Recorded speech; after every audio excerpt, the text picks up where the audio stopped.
ప్రేమ అయినా పెళ్ళైనా ఏదైనా తెగే వరకు లాక్కూడదు. తెగించే వాడికి తెడ్డేలింగా అవుతుంది. అవతల వ్యక్తితో ఏదైనా మాట స్పర్ధలు వచ్చాయంటే కొన్ని రోజులు దూరంగా ఉండవలసి వస్తుంది. అప్పుడు అనిపిస్తూ ఉంటుంది అవతల వ్యక్తి నన్ను తలుచుకుంటున్నారా లేదా, ఈ సమయంకి ఏం చేస్తున్నారు అని చెప్పేసి అనిపిస్తూ ఉంటుంది. అయితే ఒక్కోసారి వెంటనే వాళ్ళ దగ్గరికి వెళ్ళిపోవాలని కూడా అనిపిస్తుంది. అయితే మనలో ఉన్న అహం కొన్ని రోజులు ఆపుతుంది. అలా కాకుండా అవతల వ్యక్తి మన దగ్గరికి తొందరగా వచ్చేసేలా మనం గౌరవంగా ఎట్లా ఉండాలి, మన ప్రవర్తన ఎట్లా ఉంటే అవతల వ్యక్తికి ఇంకొంచెం మనం ఇంట్రెస్ట్ గా కనిపించి మన దగ్గరికి తొందరగా వస్తారనేది వీడియోలో తెలుసుకుందామండి. నమస్తే అండి, అందరూ ఎలా ఉన్నారు? నేనైతే చాలా సంతోషంగా ఉన్నాను. అలాగే మీ అందరూ బాగుండాలని మనస్ఫూర్తిగా కోరుకుంటున్నాను. అయితే ఈ రోజు వీడియోలోకి వెళ్ళబోయే ముందు ప్లీజ్ నా వీడియో మీకు నచ్చినట్టయితే లైక్ చేయండి, షేర్ చేయండి, సబ్స్క్రైబ్ చేయండి, సపోర్ట్ చేయండి. మీరు ఇచ్చే లైక్ నాకు ఎంతగానో ఉపయోగపడుతుందండి. నా వీడియో ఇంకొంతమంది సజెస్ట్ చేయబడుతుంది. వీడియో నచ్చిన ప్రతి ఒక్కరు కూడా లైక్ అండ్ సబ్స్క్రైబ్ చేసుకుంటారని కోరుకుంటున్నాను. అయితే ఈరోజు టాపిక్, ఏదైనా గొడవ వచ్చినప్పుడు కొన్ని రోజులు దూరంగా ఉండవలసి వస్తుంది ఇద్దరు పర్సన్స్.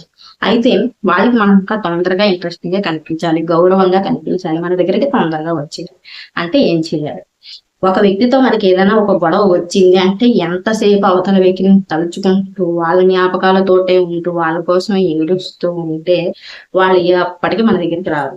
ఇది ఫస్ట్ మనం తెలుసుకోవాల్సిన విషయం. అవతల వ్యక్తిని తలుచుకుంటూ ఏడుస్తూ కూర్చొని బాధపడుతుంటూ ఉంటూ అలా ఏడుస్తూ తిరిగి నిద్ర మానేస్తుంటే అవతల వ్యక్తి ఎప్పటికీ మన దగ్గరికి రాదు. ఎందుకంటే నా కోసం ఏడుస్తున్నారు, నా కోసం బాధపడుతున్నారు, నేను వెళ్ళాల్సిన అవసరం లేదు, పర్వాలేదు అని ఒక ధీమా వస్తుంది. ఖచ్చితంగా అవతల వ్యక్తికి అదే వస్తుంది, ఒక ధీమా వస్తుంది. ఎందుకంటే నన్ను విడిచిపెట్టి వెళ్ళరు, నా కోసం ఇంత బాధపడుతున్నారు. మనం అవతల వ్యక్తి మీద ప్రేమ చావక మనం చెప్తూ ఉంటాం మన ఫీలింగ్స్.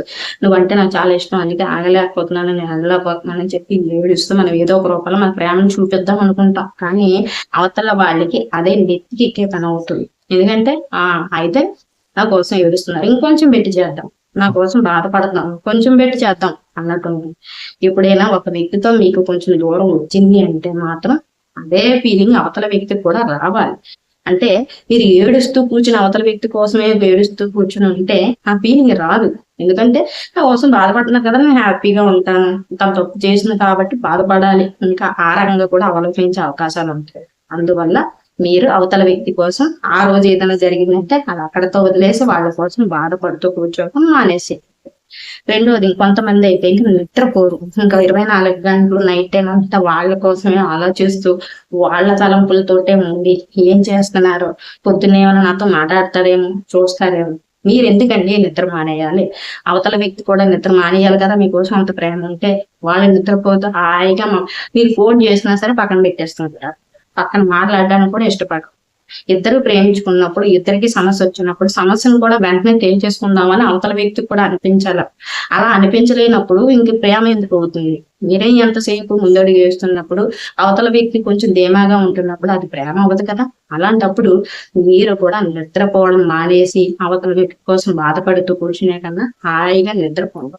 నిద్రపోయినట్టయితే మీరు ప్రశాంతంగా మరుసటి రోజుకి మీ శరీరానికి, మనసుకి కూడా ధైర్యం వస్తుంది. ఏ పని చేయడానికైనా, ఆలోచించడానికైనా మీకు ఒక ధైర్యం వస్తుంది. అంతేగాని నిద్ర మానేయడాలు, తిండి మానేసి అవతల వాళ్ళ కోసం ఆలోచిస్తూ కూర్చుండడాలు, ఏం చేస్తున్నారు అని చెప్పేసి ఆలోచిస్తూ కూర్చోవడం చేయడం వల్ల ప్రయోజనం ఏం లేదు. మనం ఇంకొంచెం తక్కువగానే అవతల వ్యక్తి కనిపిస్తాం. ఇంకా మూడోది ఏంటి అంటే, గొడవ జరిగిన 1 రోజు 2 రోజులు, మహా అయితే 3 రోజులు కొంచెం ఉప్పట్టుగా ఉంటారు కొంతమంది. కానీ 4వ రోజు వచ్చేసరికి ఇంకా ఆగలేక ఫోన్ చేసేస్తూ ఉంటాం, విసిగిచ్చేస్తూ ఉంటాం అవతల వ్యక్తిని. మనమే విసిగిస్తాం, ఇది నిజం. ఎందుకంటే వాళ్ళు ఏదో ఒక పనిలో ఉంటారు, అర్జెన్సీ పనిలో ఉండొచ్చు, లేదంటే ఏ పనిలోనైనా ఉండొచ్చు. మనం అస్తమాట వాళ్ళు ఫోన్ చేసేసి నీతో మాట్లాడాలనిపిస్తుంది, ఏం చేస్తున్నావు ఇలా కాదు మాట్లాడాలనిపించేసింది, అవన్నీ అనవసరమైన విషయాలు. మీలో కొన్ని రోజులు ఇద్దరి మధ్య ఆలోచించే శక్తి వచ్చినప్పుడు, ఇద్దరు కూడా ఆ జరిగిన విషయాన్ని మర్చిపోయి ప్రశాంతమైనప్పుడు ఫోన్ చేసుకొని మాట్లాడుకోండి, అది తప్పు లేదు.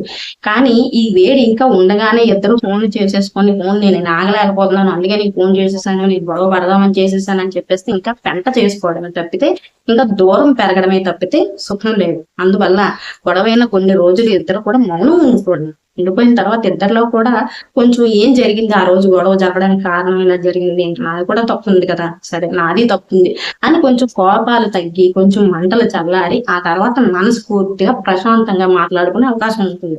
అలా కాకుండా మీ ఇద్దరి మధ్య ఏదైనా జరిగినప్పుడు వెంటనే ఫోన్లు చేసేసి ఇంకా లేదు నేను ఇంకా ఆగలేకపోతున్నాను, నేను అందుకే చేసేసాను, ఇలాగా నాకు అలా కాదు, నువ్వు కనిపిస్తావా కనిపించవా, నువ్వు చేస్తావా చేయవా, ఇట్లాంటివి ఏమి చేయమాకండి.